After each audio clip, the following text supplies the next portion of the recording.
A violent screech pierced the heavy silence near the intersecting hallways of the second floor. Though the sound came from the hallway extending north, the cry was muffled, slightly as if it had come from the upper floor. The first thought that came to James's mind was of Mary, but then he recalled the image of the little girl as she ran away. Irritating as she had been, he certainly didn't hate her enough to hope she would be attacked by a monster.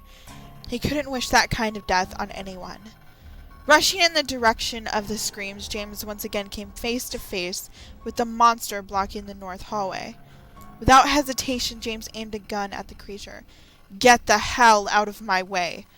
The twisted monster shrieked and recoiled as a shower of bullets pierced its body, dark drops of blood spattering against the walls.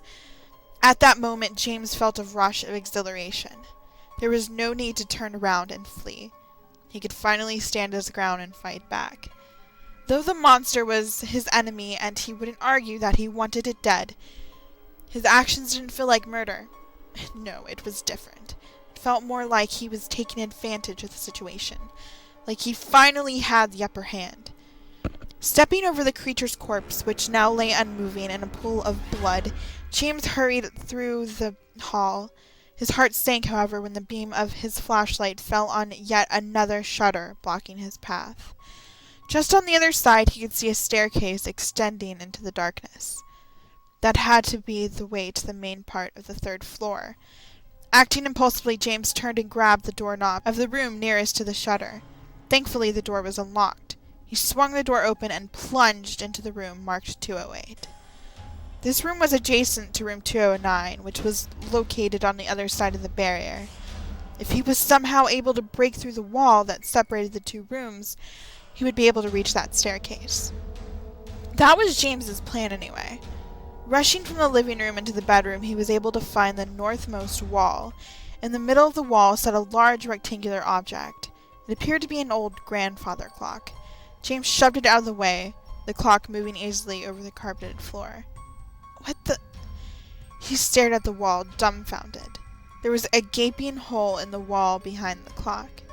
This building, even though it looked nice on the outside, these rooms were falling apart.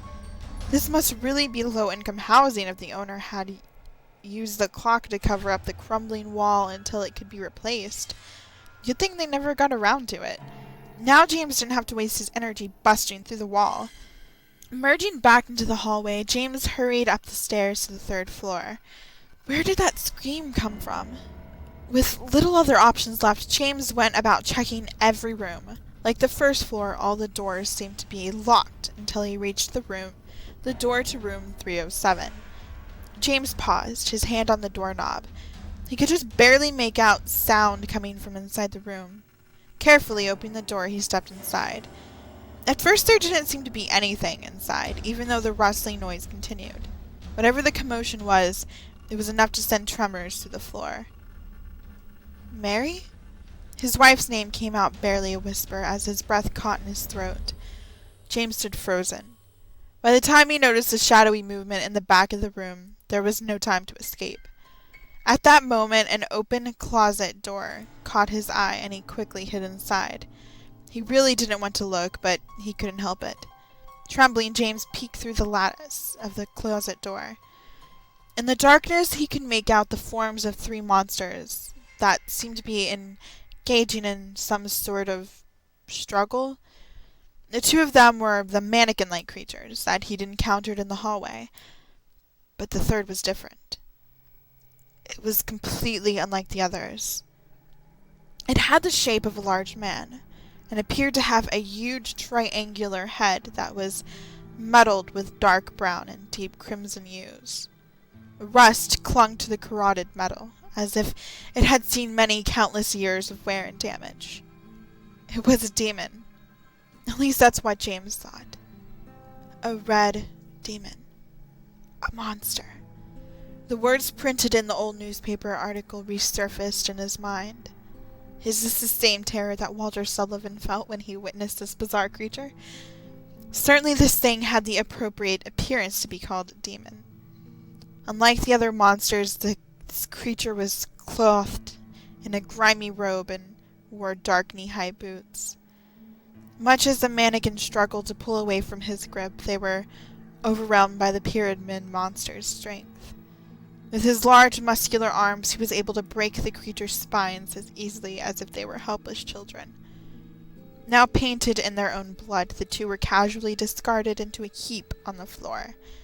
Neither of them moved. The sight of twisted corpses sent an icy chill down James's spine, as cold sweat trickled down his face.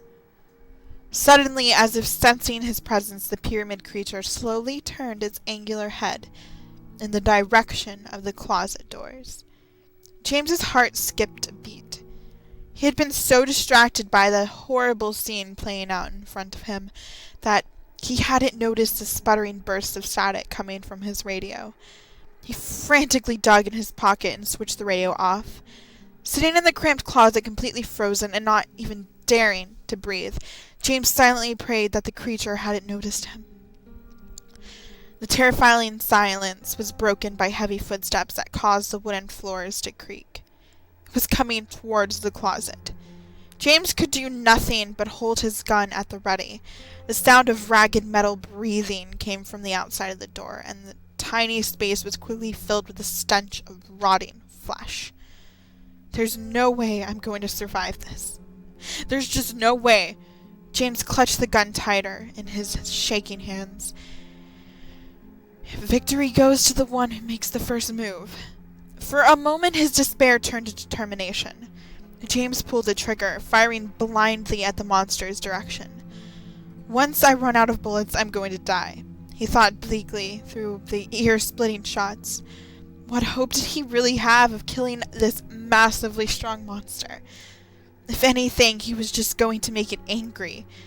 It would shrug off the bullets like mosquito bites and come smashing through the door any second now. And then James would be next to join the pile of corpses. I'm going to die. This dusty little closet might as well be my coffin. And then the time came. The spray of bullets ceased and silence fell over the room. James almost thought he could hear the flapping wings of the angel of death coming to take him away. But the silence only continued. There were no footsteps, no breathing, nothing at all. Is it dead?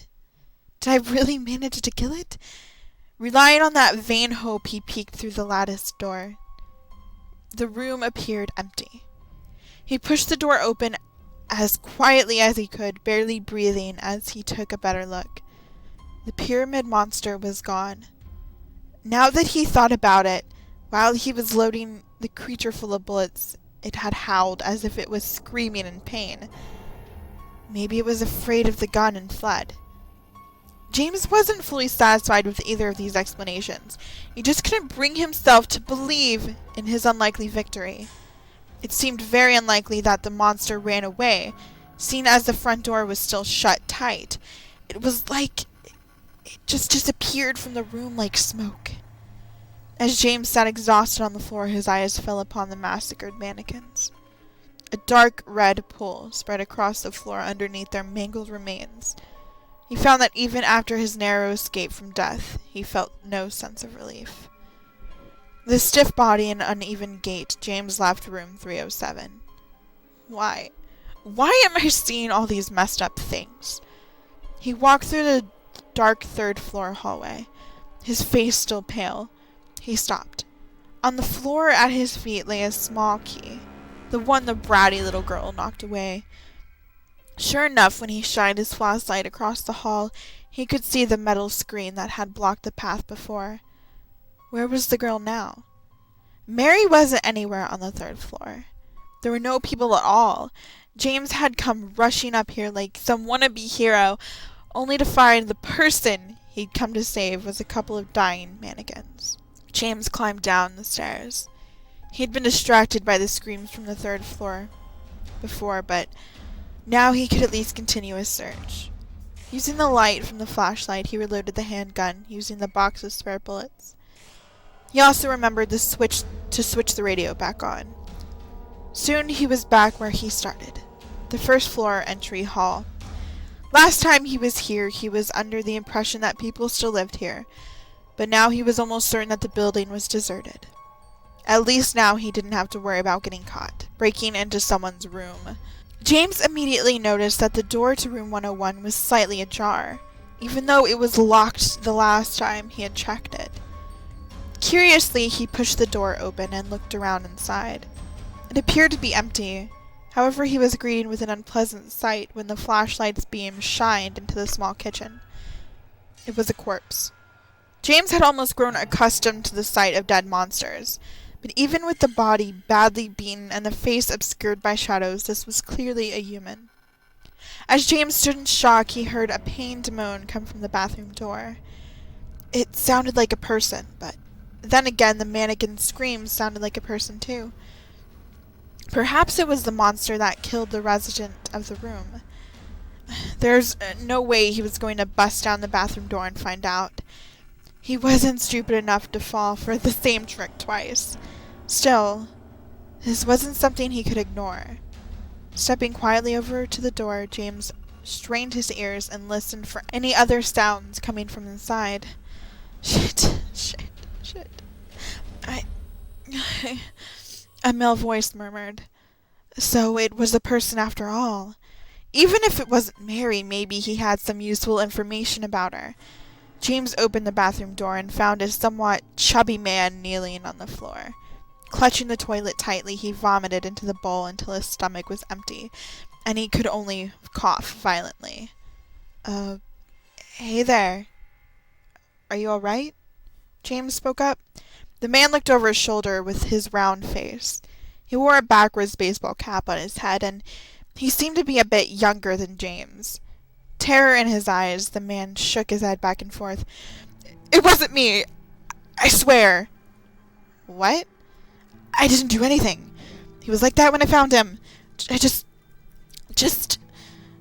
okay. Just calm down. James crouched beside the man and patted his back reassuringly. It seemed like the man misunderstood his intentions. James didn't quite know the circumstances, but the man was acting defensive, as if James was someone here to arrest him. You don't have to worry. I'm just a tourist. My name's James Sunderland. What's your name? Eddie, the man muttered in the same frightened tone. Okay, Eddie, James said with a nod. The person in the kitchen. Did you know him? No! I didn't do anything. I'm no killer. Again, Eddie furiously shook his head. Okay. I understand, Eddie. I don't think you killed anyone. You seemed to be in shock, and I was a little worried. It was just a question. I didn't kill him. Of course you didn't. If anything, it was probably those monsters. Maybe the weird wriggling ones, or the ones that look like mannequins. Maybe even the red pyramid thing. The red pyramid thing. I don't know anything about those things. Honest, I did see some weird creatures, though. Scared the hell out of me. So I ran into the apartment building to hide. His words filled James with disappointment. After all this time, he finally found another person to talk to, and he wasn't even a resident of the apartment building. Even if the chances of getting any information about Mary were slim, maybe he could get some answers about Silent Hill. What exactly happened in this town? I don't know. I don't know anything. I don't even live in this town. What? You too? James shrugged. Well, then why are you here? Well, Eddie hesitated. It looked like he didn't want to talk about it.